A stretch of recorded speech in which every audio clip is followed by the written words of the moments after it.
Good morning.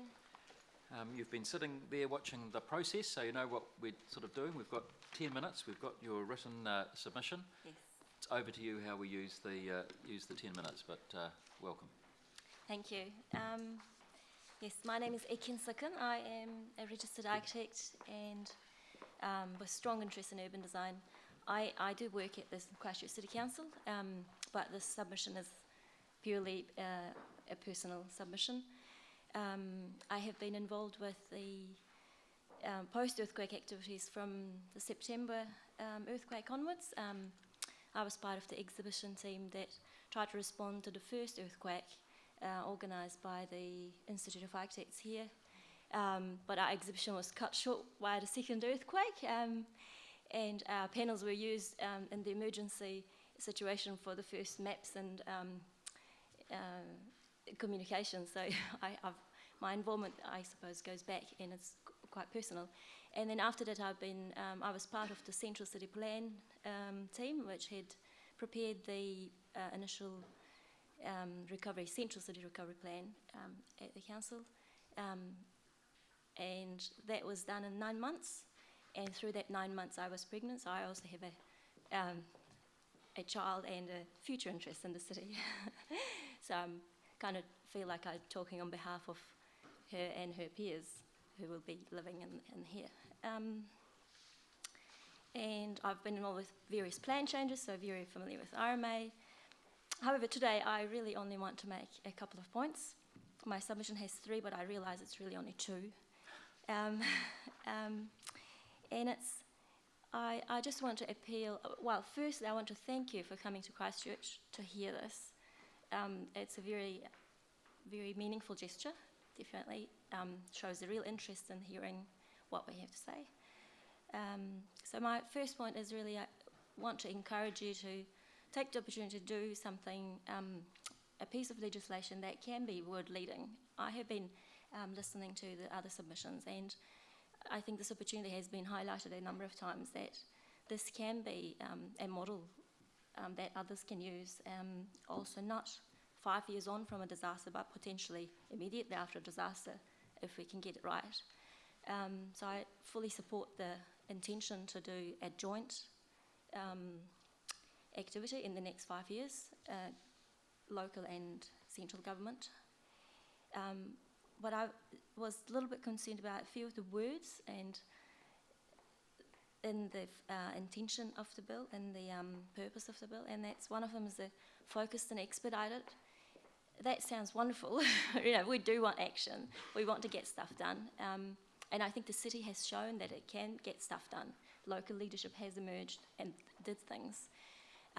But my main concern is that let's not forget the long-term outcomes as well. So that really needs to be balanced.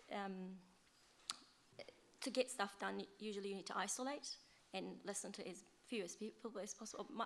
Perhaps not listen, but active engagement is harder if you're trying to really get focused and get something done immediately. And I think in the regeneration phase, we really need to take the time it takes to engage actively, consistently with all the parties, because if this is going to survive, it's only going to survive with ownership, local ownership. And I think yesterday it was Barnaby that also highlighted that sometimes the outcomes are not different when you involve people, but the ownership is completely different, and that's what we want. It might well be that we end up with the same result either way, but if we involve the people in the community, that will be owned, and we will have custodians. That's one, and yeah, so community involvement and empowering communities and recognising the local leaders. You've actually heard a few of them yesterday. And community doesn't always agree with each other. It doesn't have a single voice. I'm very familiar with it. I do building projects, and I've been in working parties and joint working groups.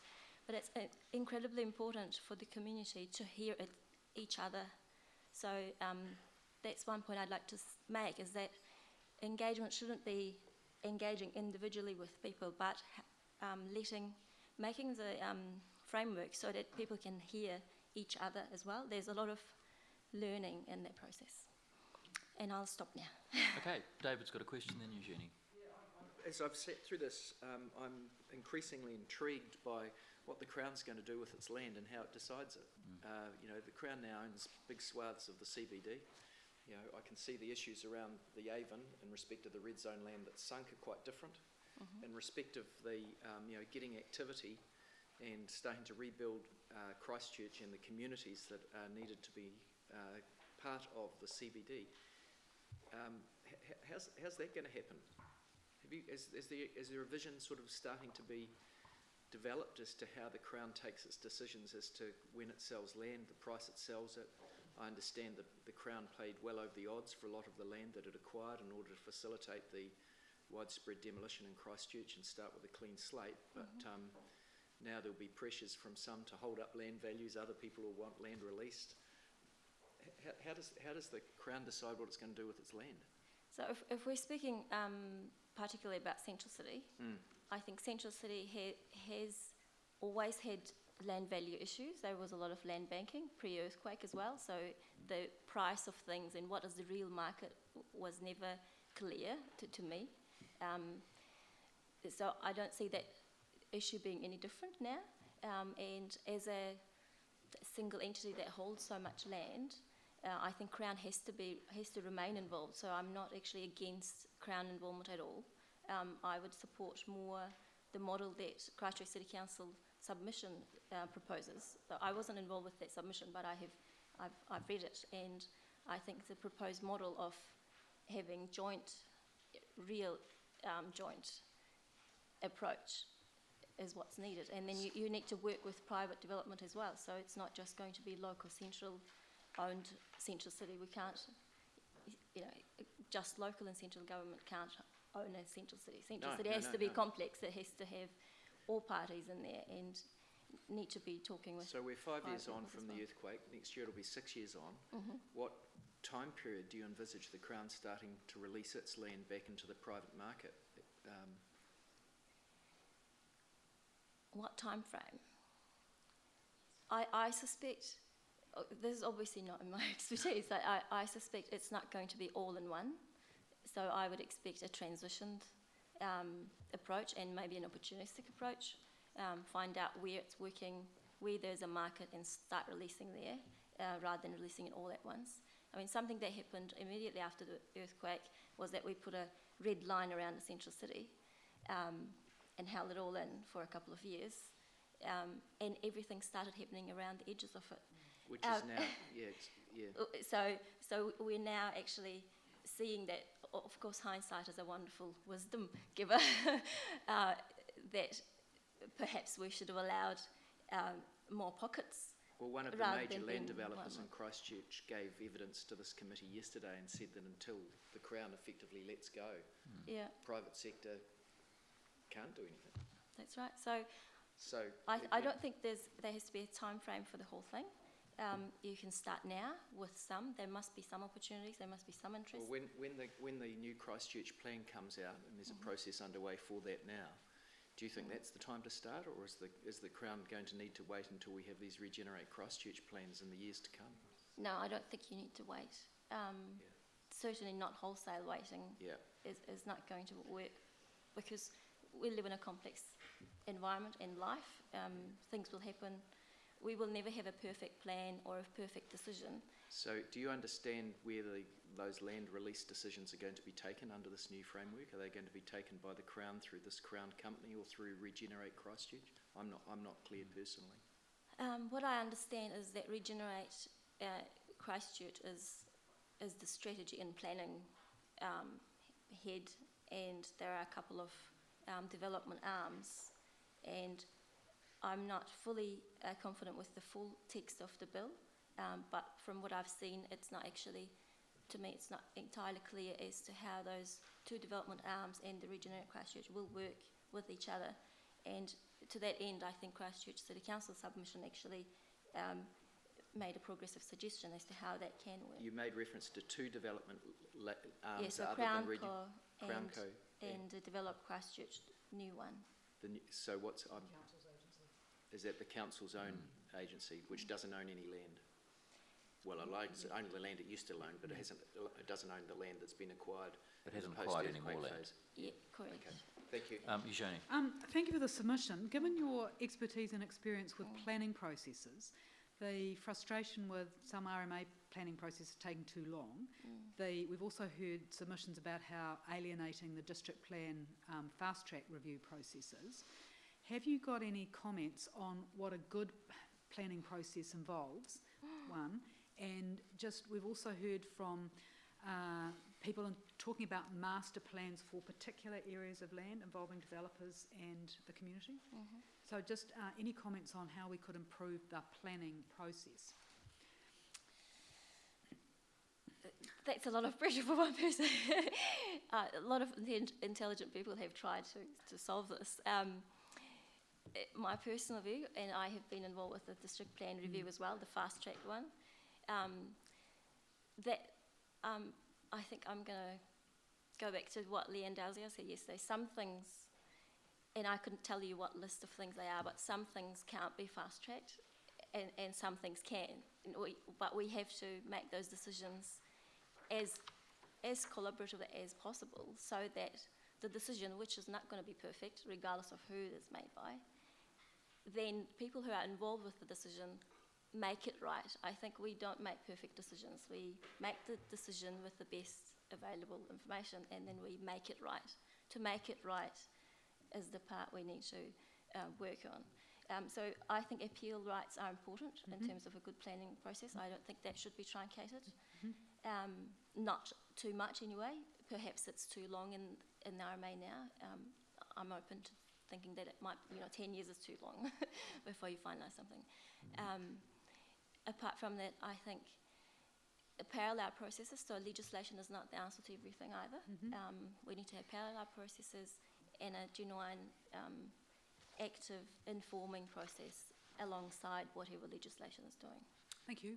Thanks. Thank you. Quick last question, Paul. Thank you for a very well-informed presentation. I understand you worked in Ankara for some time, and over the last couple of days we've heard of some international comparisons, Manchester, perhaps Pittsburgh.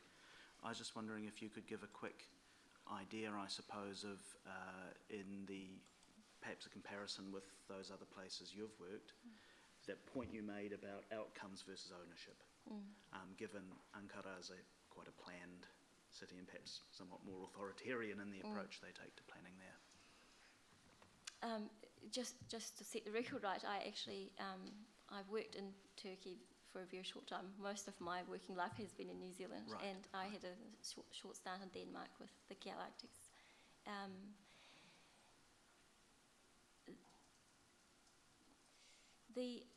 So through the last 5 years, especially from the immediate after earthquake situation, I've gone to talks and presentations that I can't count or list. So we have heard from San Francisco, from New Orleans, and people have come here, both the policymakers and designers or people who have been involved with the processes. And we've heard from United Kingdom, heard from people from Detroit, which is more about urban regeneration, not so much disaster recovery. And all I can say is that one theme that comes to me from all of those talks is that things take always a little bit longer than you think, and some things take a little bit shorter than you think. So, and it's very hard to foresee that at the start. So trying to do a perfect thing is not necessarily going to take us to there. And I would say that it's not so much the cities themselves, but the tools that they have used. And there are a number of internationally recognised tools for doing things. So CABE, the Centre for Architecture in UK, which is now closed, but they have an enormous library that's still available, and people who have used CABE's tools around the world would be able to help with some of those processes. And there's Adelaide in Australia. At the university there, there's a Professor Angelique Edmonds. She's talked to us actually just last year, and they have done a number of things in Adelaide involving communities and using really powerful tools that educate and involve. So I think tools are there everywhere, internationally and nearby, and our own communities, our own local leadership, the gap fillers, the Green Dribbles, the Centre for Architecture that you've heard from, they have been educating themselves in doing this better and better. So I think tools are here already. We need to find a way of galvanising that. Thank you. I think you give a persuasive argument in favour of a fact-finding mission to Adelaide, Mr Chair. And on that note, we need to bring this submission to a close. So, Ekin, thank you very much for a very useful and thoughtful, thought-provoking contribution. Thank you very much. Thank you. Thank you.